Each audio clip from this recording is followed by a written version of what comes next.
ទាហរណ៍ថាថ្ងៃមួយមានគេមកប្រាប់យើងថាមានដីមួយកន្លែងលក់ក្នុងតម្លៃទាបឬតម្លៃក្រោមទីផ្សារដោយសារតែម្ចាស់ដីកំពុងតែប្រញាប់លុយនៅពេលដែលយើងលើកអញ្ចឹងហើយយើងក៏បានសម្រេចចិត្តទិញដោយបានធ្វើកិច្ចសន្យាព្រមទាំងទទួលបានកម្មសិទ្ធិនៃដីនោះពិតមែនប៉ុន្តែនៅពេលដែលយើងយកបានកម្មសិទ្ធិនោះទៅផ្ទៀងផ្ទាត់នៅមន្ទីរសោយោដីស្រាប់តែមន្ត្រីសោយោដីប្រាប់ថាបានកម្មសិទ្ធិនេះជាបានคล้ายៗចំពោះការក្លែងបន្លំបានកម្មសិទ្ធិនិងព័ត៌មានសោយោដីនេះគឺកំពុងមានការកើតឡើងក្នុងពេលបច្ចុប្បន្ននេះផងដែរ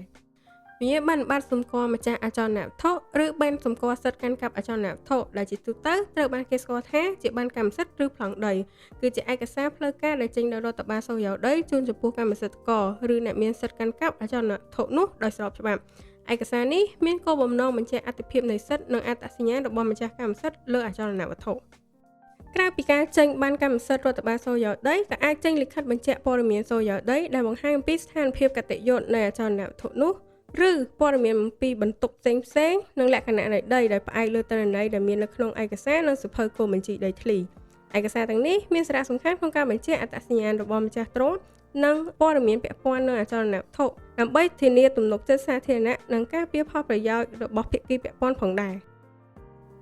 ទោះជាយ៉ាងណាក៏ដោយក្នុងការអនុវត្តជាក់ស្ដែងនៅតែមានករណីក្លែងបន្លំបានកម្មសិទ្ធិនិងឯកសារសោយោដីមួយចំនួនដោយមានការក្លែងបន្លំអត្តសញ្ញាណម្ចាស់ទ្រព្យឬបង្ហាញព័ត៌មានបំផិតអំពីអចលនវត្ថុក្នុងគោលបំណងលាក់បាំងបន្ទុកឬទិន្នន័យសំខាន់ៗដោយយកឯកសារទាំងនោះទៅប្រើប្រាស់ក្នុងសកម្មភាពទុច្ចរិតផ្សេងៗយោងតាមបញ្ញត្តិមាត្រា251នៃច្បាប់ភូមិបាលឆ្នាំ2001អំពើក្លែងបន្លំបានកម្មសិទ្ធិត្រូវផ្តន្ទាទោសដាក់ពន្ធនាគារពី1ឆ្នាំដល់5ឆ្នាំក្នុងការអនុវត្តជាក់ស្ដែងការក្លែងបន្លំបានដីឬព័ត៌មានសោយោដីអាចកើតមានឡើងក្នុងរូបភាពដូចខាងក្រោមទី1ការថតចម្លងបានកម្មសិទ្ធិដែលមានលក្ខណៈស្រដៀងនឹងឯកសារដើមយ៉ាងខ្លាំងទី2ការយកទម្រង់បានថ្មីមកបំពេញព័ត៌មានក្បាលដីនិងសរសេរព័ត៌មានដែលមានលក្ខណៈស្រដៀងនឹងឯកសារពិតទី3ការយកបានកម្មសិទ្ធិច្បាប់ដើមទៅដាក់បញ្ចាំឬធានាបំណុលនៅគ្រឹះស្ថានមីក្រូហិរញ្ញវត្ថុឬកម្ចីឯកជនហើយរាយការណ៍ថាបានបាត់បង់ដើម្បីស្នើសុំចេញទុតិយតាប័ណ្ណពីអាជ្ញាធរមានសមត្ថកិច្ចទី4ការប្រើប្រាស់បានកម្មសិទ្ធិคล้ายៗដើម្បីអះអាងថាខ្លួនជាម្ចាស់កម្មសិទ្ធិឬអ្នកមានសិទ្ធិកាន់កាប់លើអចលនវត្ថុនោះទី5ការប្រើប្រាស់បានកម្មសិទ្ធិคล้ายៗដើម្បីស្នើសុំឥណទានឬកម្ចីពីធនាគារនិងគ្រឹះស្ថានមីក្រូហិរញ្ញវត្ថុផ្សេងៗទី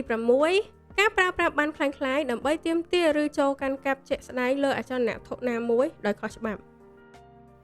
សកម្មភាពទាំងនេះអាចបង្កឲ្យមានផលប៉ះពាល់យ៉ាងធ្ងន់ធ្ងរដល់សន្តិភាពសង្គមសន្តិសុខនៃប្រតិបត្តិការអចលនវត្ថុ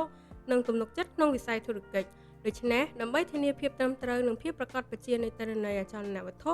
រួមទាំងអត្តសញ្ញាណម្ចាស់កម្មសិទ្ធិអ្នកទិញនិងភាគីពាក់ព័ន្ធគួរតែស្នើសុំព័ត៌មានអចលនវត្ថុពីមន្ទីរសោយោដីឬអាជ្ញាធរមានសមត្ថកិច្ចដើម្បីទទួលបានព័ត៌មានផ្លូវការនិងទិន្នន័យពិតប្រាកដដែលមានកត់ត្រានៅក្នុងសៀវភៅគោលបញ្ជីដីធ្លី។